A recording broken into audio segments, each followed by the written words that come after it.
Hello and welcome back to another episode of Rapping with the Rep. I'm State Representative Ken Gordon, and I'm joined today by the Superintendent of Schools of Burlington, Dr. Eric County, and of Bedford, Dr. John Sills. Thank you very much for coming on to the show. We're going to talk about a couple of topics that have been on people's minds, parents of school-age children particularly. The two topics are the Common Core curriculum and a new form of testing that is being tested out in our district, the PARC testing, the Partnerships for Readiness for College and Career. That's it. Let's start talking about the Common Core. So the issue there is that several years ago, the National Association of Governors got together and considered or discussed that there would be some advantage to uniformity in curriculum between the various states. One of the things that's obvious to notice from my point of view is we're a mobile society. We move from state to state. And in our district here in Burlington and Bedford, we get kids moving into our state and into our public schools, and oftentimes they've got to be prepared for our standards, which oftentimes are higher than the standards that they're coming from. And so, as I see it, there are some advantages to helping other states increase their standards so that they're ready. But there's a lot of discussion. There are some facts and some myths that surround Common Core. One of those that I hear quite often is that we've already got one of the most successful public school systems in the country, if not in the world. In fact, we would rank 9th nationally in science if our state was judged as among other countries. We would be 4th, I think, in English. So if it ain't broke, don't fix it. My opinion, though, is there's no effort to decrease our floor, to decrease our standards. The effort is to help to have Massachusetts serve as the model. What are your thoughts about that? Well, thanks and welcome, and it's a pleasure to be here.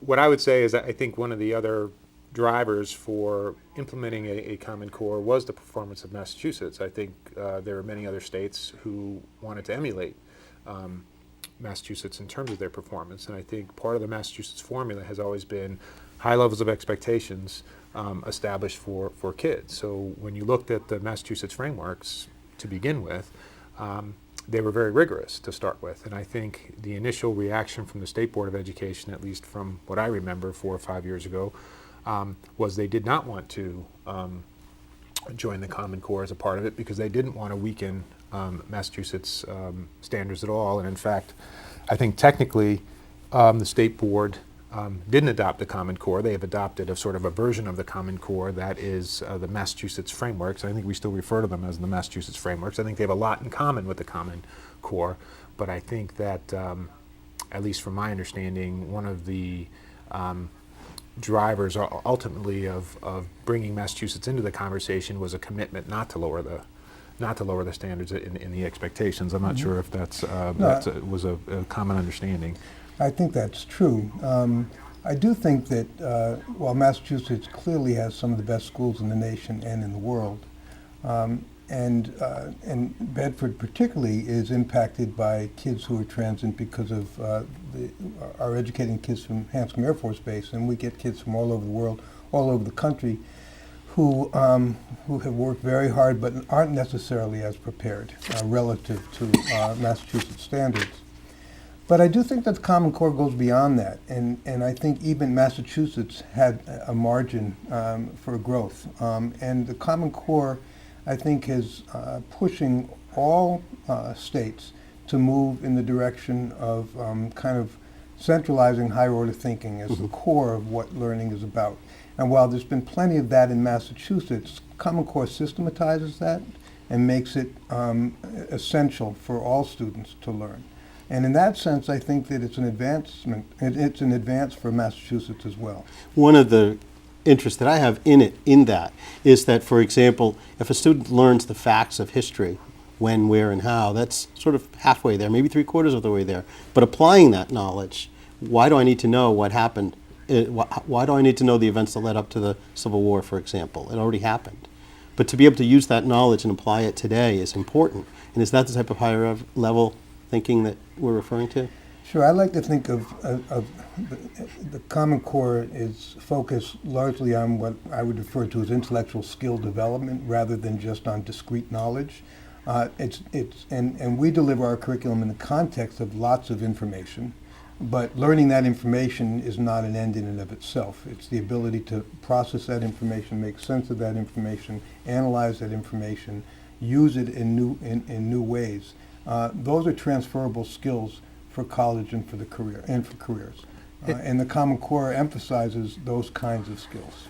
But I mean, at some point, standards are just standards, and I certainly agree with what John is saying. And I think our teachers, our talented teachers in both communities, just need time with the standards, because some of what you're talking about in terms of applying the knowledge, I would say is really a teacher-driven experience. I think they need to get to know the standards. They need to create curriculum that is of that really promotes that higher order thinking, and I think we're in Burlington still in that process. I don't think it's automatic. I think it takes a lot of time for teachers to develop high quality lessons, and it's not like the lessons we had prior to the Common Core, again, were of lower quality, but I certainly think the standards have caused the need, at least for us, to spend a lot of time reflecting on what we're doing and really trying to provide time for teachers to rethink some of their curriculum and their planning. And in fact, many of the criticisms I hear about the Common Core really aren't criticisms of the standards themselves. I think if people looked at the standards, they're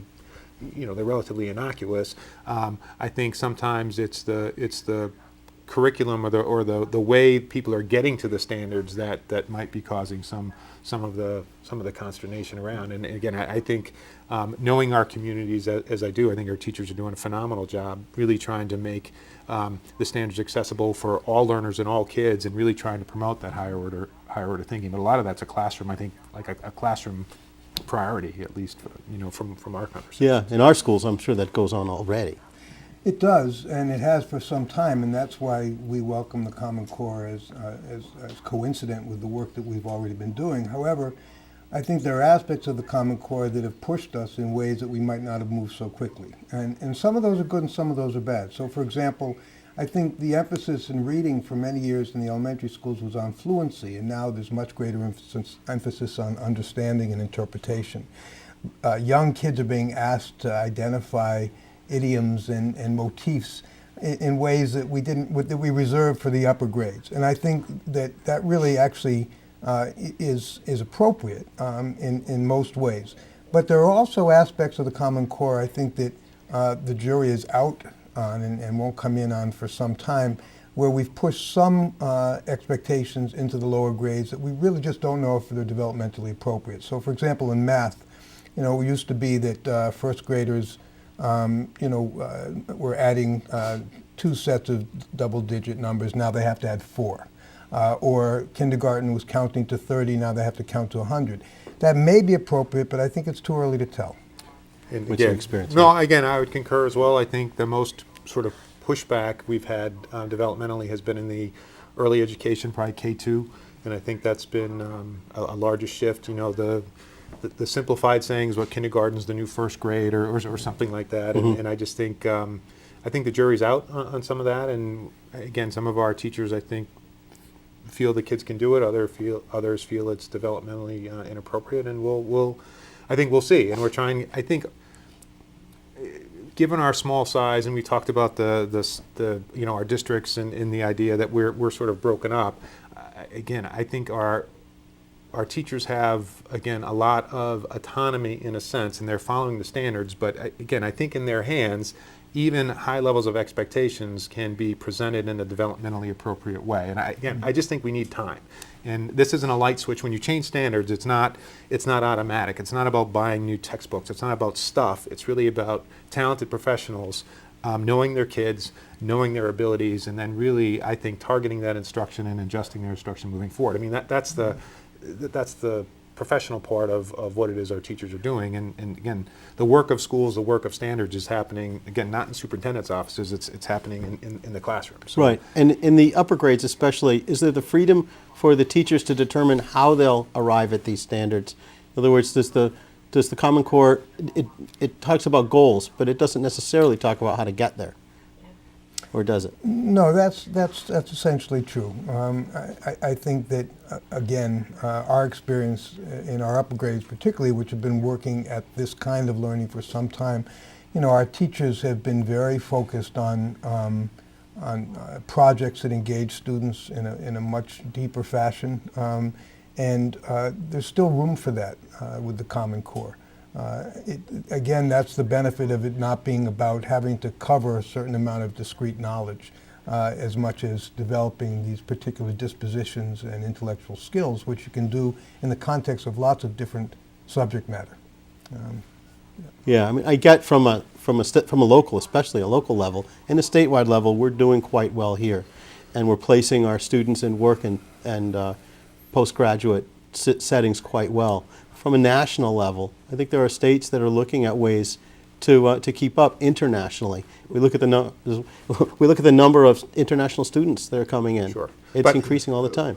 But again, I think part of the pushback at the state level, and I think John and I are both involved in state level conversations as well, is I know one thing the commissioner stresses is many of our students who are moving on to higher education beyond high school aren't prepared. So they talk about the high percentage of students who need some form of remediation. So part of the Common Core is that idea of being college ready, or looking to promote some of the skills that institutions of higher education are looking for as well, just to do a better alignment. So we're spending a lot more time looking at the sort of those grades to think about 11 to 14 as opposed to 9 to 12, and really trying to make those connections. Again, I think that was work that we were doing prior to all of these changes, but I do think the Common Core stresses that, and I think one of the data points the state is going to look at, again, is the level of remediation that certain students require in order to survive college.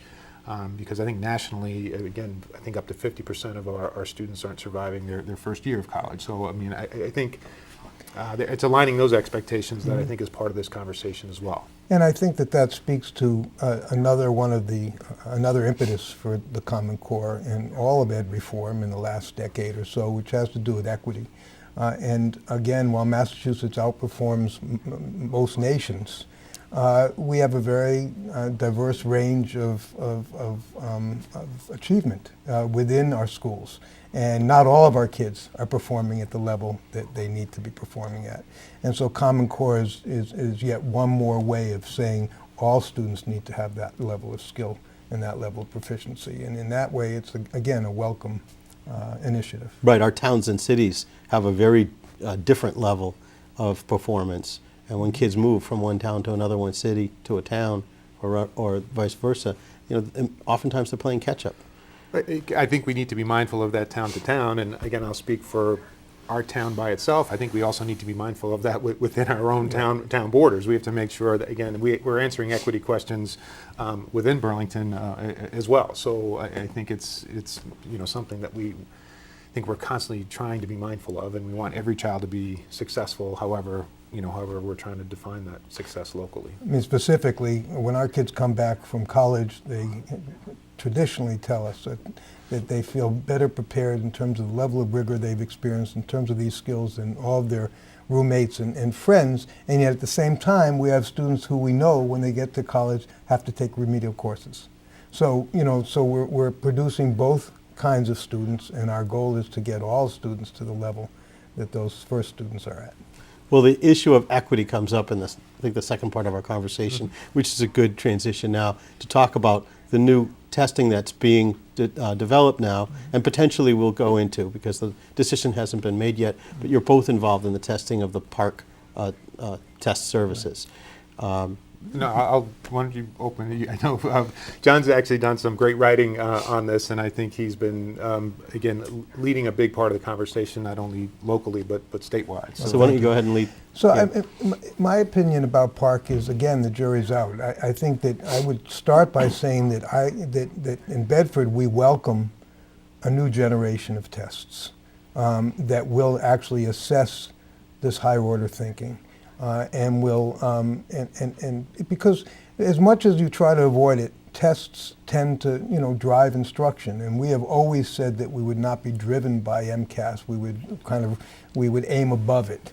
And yet, we have to be mindful of what the results tell us about our students' achievement. And so if the tests themselves assess students' ability to apply knowledge, students' ability to explain their understanding, their ability to perform and represent their understanding different ways, then that's going to impact instruction, and it's going to impact what we're asking kids to know and be able to do. And so I think it's a really welcome direction that across the nation there are several different consortia that are coming up with new ways to do that, and much of it is computer-based. What we don't know, I don't think yet, is whether PARCC is that test, and number two, whether the time frame that's been mandated for rolling out PARCC is appropriate. I think it's not. I think there's still too many bugs. Teachers and students are just learning how, in many places, to teach and learn the Common Core, and now they're going to be simultaneously tested on it. And even though in the first year districts are going to be held harmless in terms of our accountability ratings, the ESE still plans to make all those results public. And I think I think we need a 3-4 year piloting process, just like we did with MCAS before it became high stakes, so we can work out the bugs and determine whether, in fact, this is the best way to assess that kind of learning. Right. When you say make the results public, you don't mean student to student, you mean district to district. District right? to district. But the students also will have their, they're going to know that they're getting their results. And I think there's going to be a lot of feelings of discouragement and on the part of students who just can't be prepared yet for this because they're being tested on ways of learning and applying knowledge that's very new. And Eric, you've been testing this district-wide. What are your impressions? Again, and I'm going to lower the level of conversation here. Our sort of work with PARCC has been, I think, very logistical in a sense. And I don't disagree with anything John has said in terms of assessment. And I wish we actually had more conversations about what high-quality assessment is and what the purpose is. I think in one sense, the state tests that we give students every year are the least instructional thing that we do. I mean, assessment should help shape instruction, and we just don't get the results in a timely way. I think there's lots of opportunities for us to, again, improve the type of testing we do and the purpose of the testing. For PARCC itself, I've gone through, I had worked in a state that implemented an online state assessment, I don't know, 10 or 12 years ago, and a lot of the challenges weren't even in the quality of the assessment and the purpose of the assessment. Again, the things we should be talking about were just in purely the logistics of implementing an online test, and then, as John mentioned before, the equity of implementing an online test across an entire state. And I think we still have many of those questions that are unanswered. Again, never mind the more important instructional ones. So yes, we've done it. Again, this year, I think in the state of Massachusetts, about 50% of the students took MCAS, 50 took PARCC, and of the 50 who took PARCC, half of them took it on paper and half of them took it on computer. Now, there's someone who's saying they can equate all of those scores and report on it. Again, I have yet to see how they're going to do that, but that's, okay. I think I'm trying to compare year 2 of PARCC or of a new assessment to year 2 of MCAS, and I think we had a lot to learn then as well, and I think this is going to be an evolving process. If I'm sitting in your seat, if Massachusetts is intent on providing an online assessment, be it PARCC or some other place, I think Bedford and Burlington are a certain place in terms of delivering that, but there are many communities across the state, who are not there, never mind instructionally, I'm just saying just in the pure infrastructural logistics of implementing an online test. Again, very low level, Representative Gore, I'm talking very low level stuff. Yeah. And then what impact does that have on scheduling, on the rest of their curriculum, on their day, on time and learning? I mean, there are huge ripple effects here. And then if that is the direction the state wants to go, then I feel someone in your seat should say, how big is the problem? We've talked about it. Is that a $300 million problem? Is it a whatever? How big's the bread box? And then what's our pathway to get it fixed? And if there's a 10-year pathway, then to John's point, how can we start holding people accountable for this, again, whatever it is, PARCC, again, whatever the acronym is, if we have a 10-year on-ramp to having an equitable logistical experience to get there. So I'm not even sure we would disagree on what the components of high-quality assessment are. I think we would probably agree on them. Again, whoever can fulfill that, be it PARCC or be it MCAS 2.0 or be it Smarter Balance, again, I just think we don't know. But we're being asked now to provide individual student results. There's also regulations that saying individual student results are going to be part of not only evaluations of districts and schools, but potentially of individuals. And so there's a lot going on and a lot of moving parts. So if I can just add for a moment. I think it's important in any of these conversations to be mindful of two perspectives, additional perspectives. One is that, the state, I think, tends to look at this from the macro level, but at the micro level, with real kids experiencing these tests, Right. we did the computerized version in our middle school, and kids got kicked off after spending 20 minutes on a problem. They were in tears because they lost everything they had. And Park had not, or Pearson, which is the company that's developed Park and implementing it, hadn't worked out in their implementation that there should be an ability to save in the midst of a long problem. Our technology people had to dismantle all of our access points in the midst of this happening because they had not two channels, but two, I forget the name, the gigahertz frequencies, and the two were forcing again us to lose contact with the Pearson server, and again we were being kicked off. So there's just a lot to be worked out. I think that the thing to remember is that the drive that seems inexorable to just go forward with this without taking the time is because there are really a couple impetuses behind standardized testing. The one that we embrace, which is that assessment for instruction, to be able to inform instruction, and to create some kind of even playing field is important. But there's a whole other perspective out there behind ed reform, which is that testing is the way in which you drive educational change. It's kind of the stick. Instead of understanding that you build capacity, you take great teachers and you support them and you give them the equipment and they'll do the job. It's a very different approach. And I think it's that perspective that we have to, that you drive educational change via this kind of shaming mechanism of standardized testing, which is really destructive. Yes, problematic. And that's what I think we have to identify so that the state's willing to say, hey, look, we don't have to rush to judgment. We don't even have to test every year. This should give it, because the real valuable testing is created at the local level, I believe. Again, I think I would concur as well. As I said, in some cases, or most cases, it's the least instructional thing that we do. We have assessments that we give students that we feel periodically. Some students we're assessing weekly. So I'm saying it all depends on our need and based on the individual needs of that child. One positive thing that I think I would say, I think we would have these logistical and technical issues sort of making this change with any assessment. I don't think there's an inherently sort of bad assessment at this young age. I think we just want a commitment that these things get fixed, and I think there would be an evolution. One thing that I've experienced, and I'm sure you've had, is the responsiveness of the Department of Ed. I feel their role has really changed, and I've been very pleased with their role. Instead of them sort of being head of the accountability, holding the stick, Right. I think they've really, at least the assessment people, the testing people that we've worked with have really been partners in this and saying, boy, this is new for us too. I think they're going from being a single vendor with MCAS to being part of a consortium. So I think that's changed the state perspective as well. So, and I think it's causing us to talk about assessments a little bit and the purpose behind it. And I think there's value in that as well. Where we end up and whose timeline we're on and why the timeline is established. I think there are state goals for that, as John said, and we'll do our best to comply. But what I also appreciate, and I know what will happen in both of our districts, is ultimately, I think we're making decisions in order to focusing what's best for kids. So I think Right. that's what we'll do, and I think.